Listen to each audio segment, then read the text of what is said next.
good afternoon, good evening. Welcome to this STARS webinar. I'm Tony Schönenberger. I'm the Executive Chairman of STARS. STARS is actually a global platform for dialogue to discuss developments which will impact the society as a whole and our businesses in the next couple of years. No doubt, food innovation is such a mega trend. We are witnessing a revolution in the food sector with lots of innovation, such as plant-based meat, cultured meat, synthetic biology, etc. And today we have the great pleasure to talk to Thomas Hauser. Thomas is a Senior Vice President, Head of Global Product and Technology Development at Nestlé.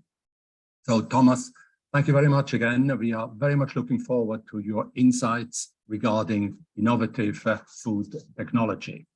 I'd like to introduce you now to our moderator, Tom Ludescher. Tom is an entrepreneur based in Singapore, and at the same time, he is also co-president of the STARS Singapore Alumni Chapter. Again, Tom, thank you very much for moderating, and the floor is yours.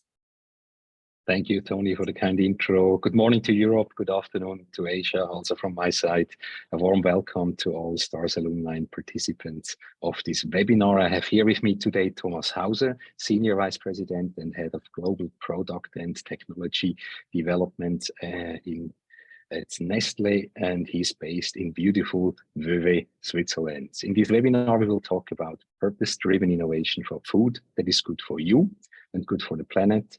And we will learn how Nestlé, as a global food industry leader, has made food inclusion and sustainability part of its core values. Welcome, Thomas, and thank you so much for joining us today. All participants of this webinar have the chance to ask questions to Thomas. For doing so, please use the chat function in your Zoom link. Thomas, Nestlé has the biggest research and development organization in the global food industry. This is very impressive. Can you tell us a bit more about what research and development mean for food? Thank you very much, Tom, and good morning to the participants in Europe and good afternoon to the friends in Asia. Tom, this is quite a question that could fill the entire webinar here, but I try to be concise and short and actually try to explain how we at Nestlé run R&D for our fantastic company and for our fantastic business. Of course, as we have the breadth and depth of our company with a portfolio that ranges from infant formulas to coffee and pet food, we have a very large organization, and we have to look at food in a very holistic way from farm to fork. We have an organization across the globe in 23 locations, and we have decided that the research part is run and driven centrally here in Switzerland, where we have an R&D center in Lausanne with 700 plus researchers. And we do the research across the different businesses out of Switzerland mainly.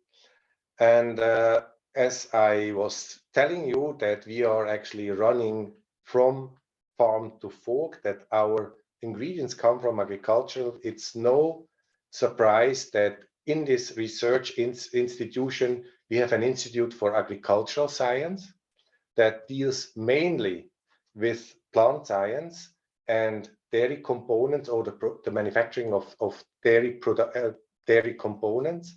Then we have an Institute for Material Sciences. This is the classical science, the classical food technology approach. And you can imagine that we have all the technologies that we have to support here. And we also, in this institution, actually look into all the emerging technologies that are coming out. Then we have an Institute for Nutrition and Health. Nutrition and health has always been the hallmark of Nestlé. And we are very proud to have a very strong workforce actually working in this field of research. Then we have an Institute for Packaging Sciences. that we have opened in 2019, with all the challenges that we have to deal with. Actually, it is very relevant that we know what is going on in the field of packaging materials, but also other technologies around packaging. And certainly last but not the least, we have also an institute for food safety and analytical sciences. We always have to be at the forefront of analytical sciences, but this institute is also responsible to ensure that novel technologies that we will want to apply are also safe. So this is the research part that feeds into an organization that is very business specific. And I take the example for coffee. We have a head office for the coffee research here in Switzerland in Orb, certainly the biggest campus when it comes to coffee research. And then I often try to say, Nestlé is the world's largest coffee roaster. We roast yearly more than 1 million tons of green coffee that we process into the wonderful products like Nescafé, like products that you can buy under the Starbucks brand, for Nespresso and for Nescafé Dolce Gusto. But we have also a research unit for coffee in the US, because most of the trends in the coffee environment, they are actually born in the US. So we have a group of scientists that is 150 people strong in Ohio. And we have also a team in beautiful Singapore, actually 35 people work on coffee development, especially for the Asian consumers, because you will imagine that the coffee consumption habits, they are different from region to region. This is how we are organized. And we have such organizations not only for coffee, we would have the same for our dairy business, we would have it for the confectionery business, and so forth. In total, we have 10 different categories or businesses that we support as an R&D organization. And then on top of that, we have also 5 centers that are very specifically for certain regions. Singapore is one, because we have to address the large population of 800 million inhabitants in ASEAN. So we do developments that are specifically for that group or for this demography, with the insights that we are having there. And this is to serve acceleration of innovations to bring them to market and to our consumers.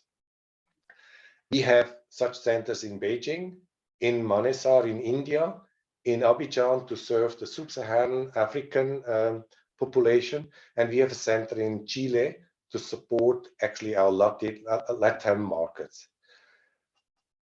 Many of these R&D centers that we have placed across the globes, they host also what we call R&D accelerator. Yeah. And the idea in these accelerators that this initiative we have created actually only roughly 5 years ago. We visited together with my boss an accelerator in California, and we said, okay, if they can do it, we can do it as well. This is what we did. We have now roughly 12 accelerators across the globe, where we invite startups to work with us, selected startups that are actually of strategic interest to us, but we also invite student groups, or we also invite internal people who have ideas, who want to bring an idea to market in 6 months. So this is the condition. They have an idea and they have to have a minimal viable product that can be tested in a shop within 6 months. That's the condition. And why should this be attractive for startups? Often these people, they don't know what the technical standards are, or they would not know how to scale. And this is something that we know well, because we have 400 plus factories, and you can imagine that is the job that we have to do day in, day out. And then maybe the last element, of course, we want to be super well connected with the innovation ecosystem in the food environment. Yeah. And we do that globally. One example here in Switzerland is the Swiss Food and Nutrition Valley, where Nestlé has been a founding member. And this is an association of public and private associations. So this is how we run it. That's very impressive. So a true global network of research, also building the bridge for startups with the accelerator. These are big numbers that you mentioned, 400 factories and 10 different industries, 23 research hubs. I mean, that's really big and shows the impact that you have, of course, globally, also on bringing out the local tastes in the different markets. Today's topic is about purpose-driven innovation, and that is good for use of the human, but also for the planet. Can you elaborate a bit more on these two dimensions and how the you and the planet are linked? Yes, with pleasure. Of course, the good for you and the good for the planet are two key drivers for the work that we do in R&D. We can not do the one and not think of the other. As I said, we have to look at it in a very, very holistic approach.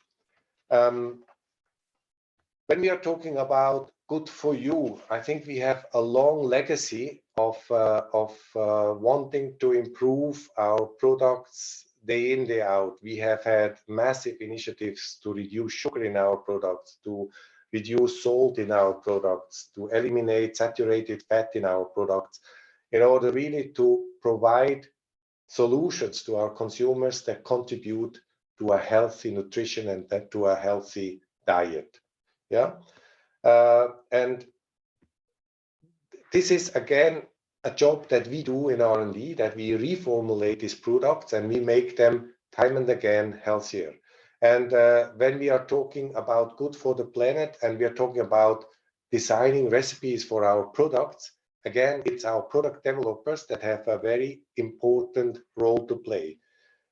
If you have the ability to make hybrid products between an animal-derived protein and a plant protein, it is clear that your carbon footprint will improve. Yeah, and so our product developers are constantly looking in making our products better and making our products more sustainable.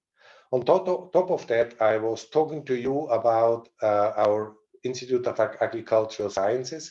We have announced the creation of this institute only in February 2022, but we should not forget that Nestlé has always had a network of more than 600 agronomists that are distributed across the globe, working with the local farmers. Yeah, all our products come somehow from a farm. In our global carbon footprint, the ingredients make roughly 60% of the carbon. They come from ingredients, and about half of the 60% from dairy ingredients alone. So if we have our commitment to be net zero by 2050, we cannot neglect to work with the farmers. We do not run our farms, we do not have coffee plantations, we do not have cocoa plantations, but we help the farmers to convert to a regenerative agricultural system. And actually, we have done that already in the past. Now we do it a bit more scientific and we do it a bit more specific. Just as an example, only by applying good agricultural practices in a cocoa farm in Ivory Coast, for instance, the yield can improve by 20 to 25% just by, working with the farmers and helping them actually to have a better system in their farms. So for the environmental aspects, you take both a research and an educational partnership approach to really work down the supply chain and see how you can improve the carbon footprint, the use of land, and of course also the use of water and other natural resources. Absolutely. Can you measure, do you measure those impact numbers that you have? Because of course you have the Nestlé level, but you also have, of course, the much broader level of suppliers in the supply chain. How can you quantify those positive impacts that you basically bring into the supply chain?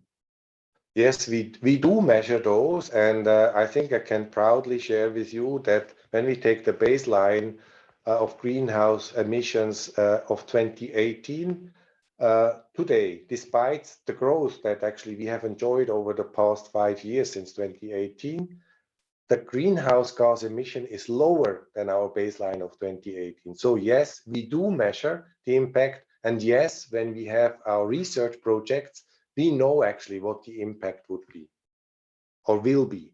We know. So we know you have to create a Pareto, and of course you have to address where the biggest impact will be. And one of the areas is methane emission in cows. And this is a very, very focused research area that we deal with in our Institute of Agricultural Sciences. We work with external farms where we can test and measure whether the effect is what we expect. We do measure, yes. Another delicate topic is the one about packaging. Whenever I go and buy my salad, and I love my salad once a day, I feel guilty. I hope also a Kit Kat.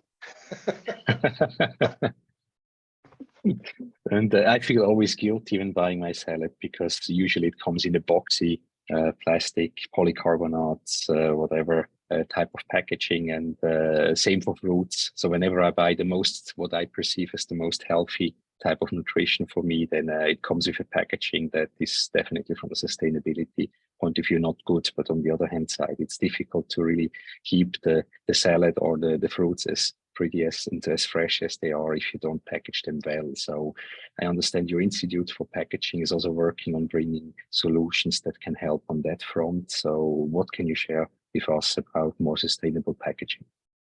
Yes, thank you, Tom. I mean, yes, this is a very huge challenge, and we take also responsibility for what we do and what we have with our massive and global footprint. Let me share one number that should tell you a bit the size of the challenge that we are facing. First, maybe let me start with the vision. Our vision is that by 2025, 95% of our packs are designed for recycling.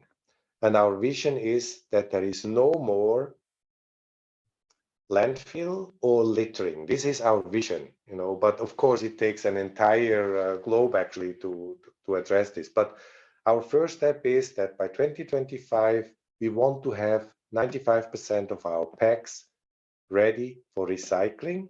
And we want to have, or we will have, reduced the usage of virgin plastic by 1/3. That is our commitment for 2025. And now I want to share with you a little bit the size of the challenge. Each and every year, we produce 350 billion of individually wrapped products.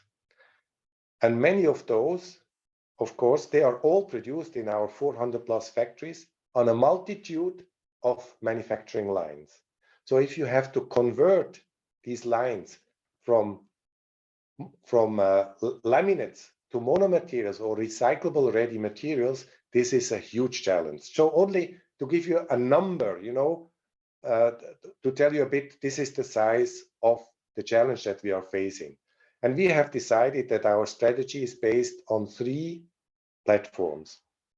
The first one, we are trying to convert whatever is possible into packaging materials as a wrapper. Yeah, we have some very good examples. For instance, our entire Smarties range is all wrapped now in paper. Another excellent achievement that we could actually do is we eliminated within 1 year the total amount of plastic straws. All our straws that we are selling with our products is now in paper. And again, this is a massive number. It's 4.5 billion straws that we had to replace.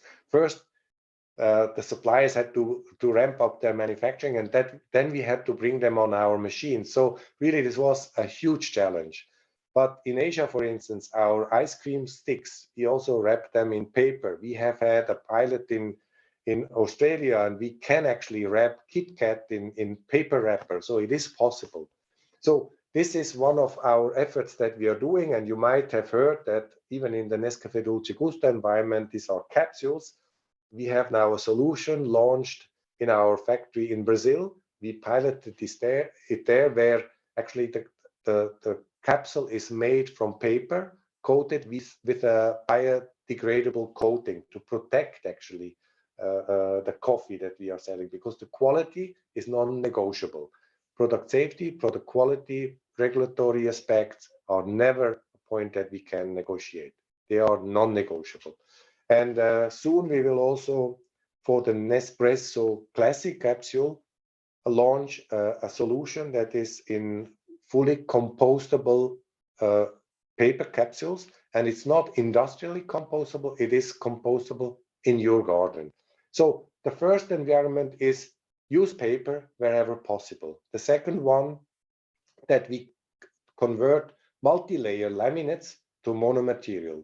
If you make them in monomaterial, they become recyclable. So if there is a collection scheme, actually they can be recycled. And the third arena is that we are testing reusable and returnable container. Probably the most challenging environment, but we know that the regulators will force the trade actually to have an amount, a percentage of their products in returnable or reusable containers. So we have to be part of that game.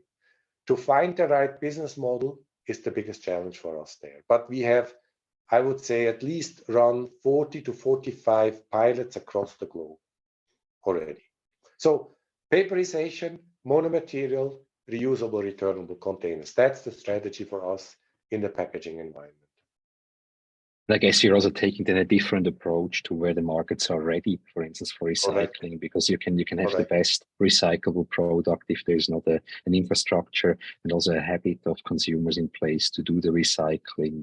This may still fall short. What do you do there on the advocacy level of being more alert for doing recycling?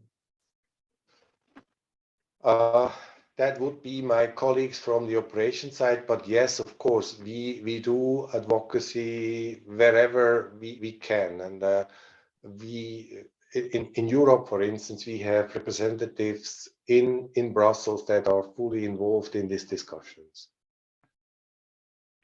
Good. Another topic, of course, is the pace of innovation. We have had in previous webinars here some very nice insights on innovative, very fast scaling startups in the novel food technology space. You're, of course, a much larger organization. You partner, as we have heard, with an accelerator program with the young and talented that come with fresh ideas. Nonetheless, there is probably a two-speed type of structure in place that you have with your own research, with some of the innovative startups that you partner with. How can you cope as a large organization to bridge here these different speeds that you have and finally align them to have a good outcome for the consumer? Yeah.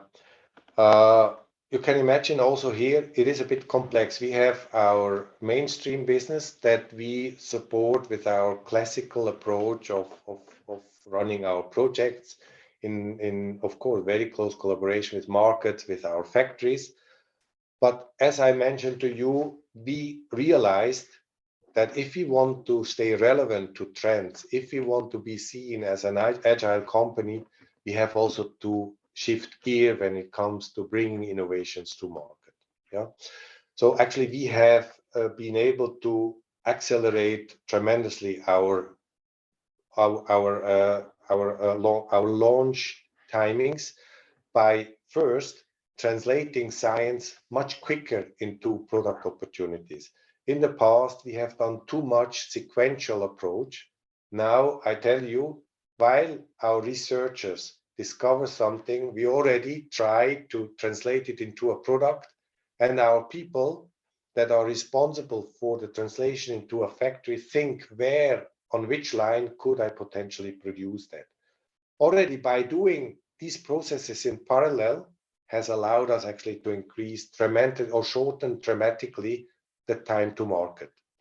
And then we have, of course, initiated a number of initiatives. The first one was that we invited people to pitch ideas to our R&D Mancom team. And this is a pitch of 10 minutes. And within 5 minutes after the pitch, we would tell them we sponsor you or we don't sponsor you. And a good example of such a pitch is a person that was working in pet care, working on a special treat for dogs. She had a child which was in the teething phase, and she said, would be good. I would have something for my child and not a plastic ring or whatsoever.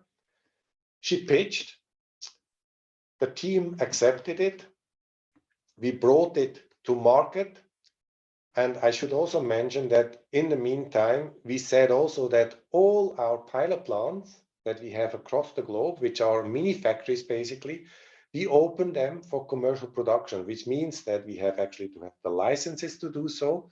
And we started producing that product in our pilot plant until a factory was ready to produce it at scale. And I tell you, within 3 years, this has become a double-digit million business for us. Coincidentally, I have the product here. This is how it looks like. It is a surprising idea. We believed in it. The team translated it in a very, very short time. What we also have started to do is that we have placed so-called test and learn managers in the market. They know exactly what we do in the R&D program, and they help the marketeers actually to pick ideas that are relevant for their environment. They work with retailers in the markets in Germany, the Reves, the Edekas, with the Carrefours in France. And we are actually getting access to shops that we can test, because we found out if you do market research, somebody will tell you, yes, I'm interested, but not for me, for my sister. If you have a product in a store, you will know whether a consumer will take the money out of the pocket and buy. We can have in different jobs, different price points. We will gather so much more information. We will know whether the consumer come back. And this is the beauty of this test and learn approach that we started to do.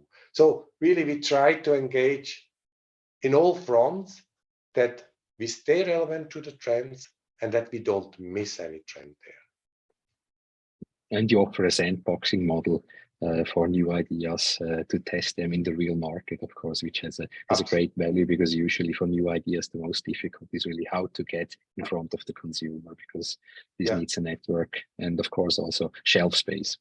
This is a quick reminder to the audience that you still can ask questions to Thomas. We have a few questions. Let me pick some from the audience. The first one is about the packaging discussion that we just had, where Neil Gonefe is asking whether Nestlé has any idea and aim to decrease the number of individual packaged products in the future. So probably that you can more like have an open purchase from bulk packed items. Is this anything that you have in mind even after COVID and the increased awareness probably of having a nicely packaged and sealed product? How do you deal with that?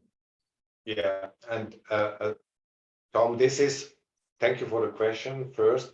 And this is exactly what we try to do with this refill and reuse program. Actually, we are also testing bulk distribution in shops. We have done tests with Nescafé, for instance, and we have also done tests in Africa with milk powders. Of course, we always have to respect all the hygienic rules, but yes, this is an environment that we want to pursue, that we want to drive, because this would eliminate the packaging at the first place. Yeah? So this is an environment that we are working on. But we have, of course, also still a lot of opportunities to reduce the size of the pack at the first place. It's not only good for the planet, it's also good for our costs. So if we have a product that is fit to the purpose, it's good for the planet, but it's also good for us, actually. Yeah. So there are still tons of ways that we can reduce the material usage of packaging. Good. That's a very positive outlook. We have also a more critical question from Siegfried Verheige, and Siegfried is asking, why can this not be faster? I mean, the sustainable products that are good for the planet, why has it taken so long, and why is it still a relatively small part of the global offering of Nestle and also all the other food manufacturers worldwide? Why is there not a bigger part of the sustainability and healthy products today? Yeah, look, I think we are not the ones who can dictate what the consumers should actually buy or consume, but we want to offer choices. Yeah, and this has always been a bit our mantra.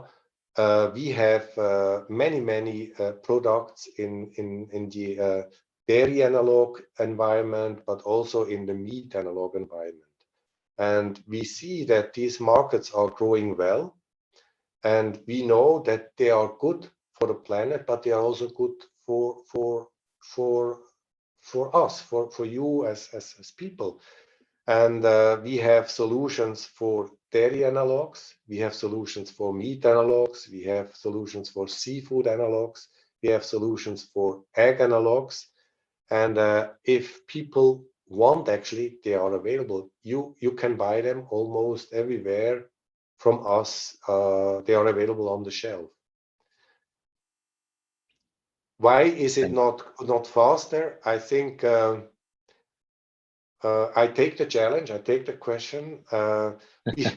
We have started maybe 5 years ago to launch this product, and I can tell you that we have actually redeployed around 10% of our R&D workforce to accelerate the development of these products. So 10% is for us a very big number of people that have been working in that field. And I should also mention, it's quite a challenging approach. It's not so easy to take plant proteins and convert them into, for instance, a milk analog. Not only technologically, but also that the nutritional density of the product is equal to what a mother would expect if she serves a glass of milk to her child, or a father as well, by the way, a parent. But definitely we can expect even faster speeds to market and iterative feedback loops from consumers, and hopefully see wider share in the coming years here on our shelves. We have another question from Regula Broger about the use of artificial intelligence and how Nestle and you and your team are using these new ways of data analytics and modeling and finding new food solutions that at the end of the day always come with an interaction between machines and humans, and how you basically make sure that the machines give a good input that is also again good for the humans and for the planet. I mean, how do you embrace AI in the work that you're doing? Yeah, this is of course again a very large field, that digital and artificial intelligence. I would maybe just try to structure it a little bit, because the way I see it is, you can use digital and artificial intelligence to make our R&D work more efficient and more effective. We can use digital and artificial intelligence to enhance the experience of our consumers. And we can actually, or we must work, we do work on all these fields, and we do also work on digital and artificial intelligence solution actually that will make our operations or our factories more efficient and more effective. Yeah. If it comes to our work, I can only give you one example. For instance, in China, we have developed a system. We call it the concept generation engine. Yeah. So using data that is available in China, the system can propose novel concepts that will help us and actually again accelerate the development of prototypes. So we would then take a selection of this concept, prototype it, and test it with consumers. This is how we use it there. Data management, you can imagine in an R&D environment, this is key. So we will have to improve our data management system to make our work as R&D professionals more efficient and more effective. When we are talking about digital and AI, to enhance the performance of our consumers or of the individuals that consume our products. I can give you another example out of the pet care environment. Our researchers have developed a litter box for cats that is an intelligent litter box. So actually this litter box will tell us whether the cat, or will tell the pet parent whether the cat has a precondition for an illness.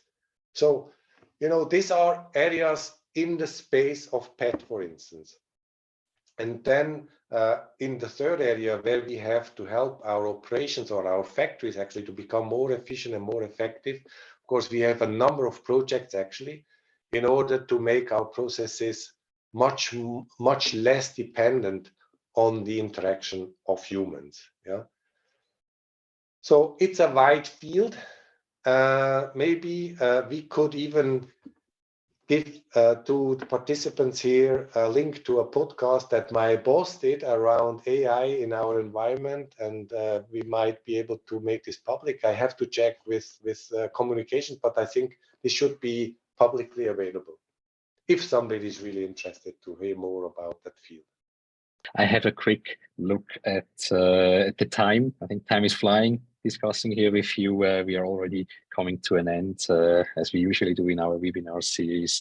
Let's have a quick personal note. And for us, the audience, it would certainly be a lot of interest to hear from you. What are you doing when you are not researching for the next generation of healthy foods and sustainable foods in your global network?